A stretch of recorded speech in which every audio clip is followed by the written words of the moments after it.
அப்போ இந்த ஒரு ஸ்பிரிச்சுவல் அவேக்கனிங் நமக்குள்ளே வரும்போது அந்த கிவிங்கோட காஸ்ட் வந்து உங்களை நிப்பாட்டாது.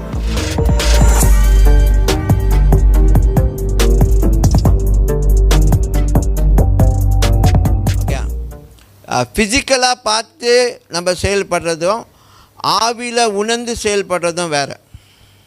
ஏன்னா ஆவியில் நீங்கள் உணர்ந்து செயல்படும்பொழுது அதோட காஸ்ட் எவ்வளோ இருந்தால் கூட நீங்கள் செய்வீங்க. புரியுதா? ஆவியில் உணர்ந்து இப்போ நான் சொல்கிறேன், ஒரு மனுஷனுக்கு ஆண்டவர் ஏவி 1 கோடி பணத்தை அந்த சிஎல்சி கிறிஸ்டியன் லைஃப் சென்டர் பூச்சவங்க நீ கொடு அப்படின்னா அந்த மனுஷன் கொடுத்துருவான். ஆனால் ஒரு தேவையை சொல்லி அவங்கள வந்து அதை ஃபீல் பண்ண வச்சு வந்து கொடுனா அந்த தைரியம் அவங்க அந்த அளவுக்கு செய்ய மாட்டாங்க. புரியுது நான் சொன்னேன்? அதனால தான் ஃபிசிக்கலாக நம்ம உணர்ந்து கொடுக்குற காணிக்க கேளுங்க 1 வெள்ளி 2 வெள்ளி 3 வெள்ளி அப்படி போகும். இல்லை நம்ம டிசைட் பண்ண ஒரு அமௌண்ட் சின்னதாக இருக்க குறைவாக நம்ம கொடுக்குறோம்.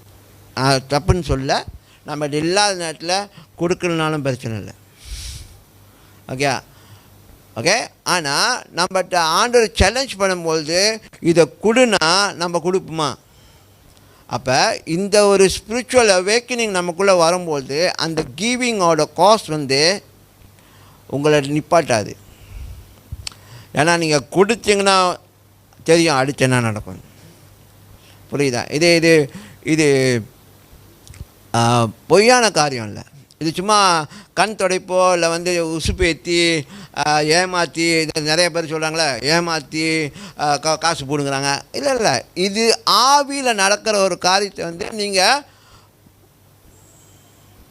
வெளிரங்கமாக பார்ப்பீங்க.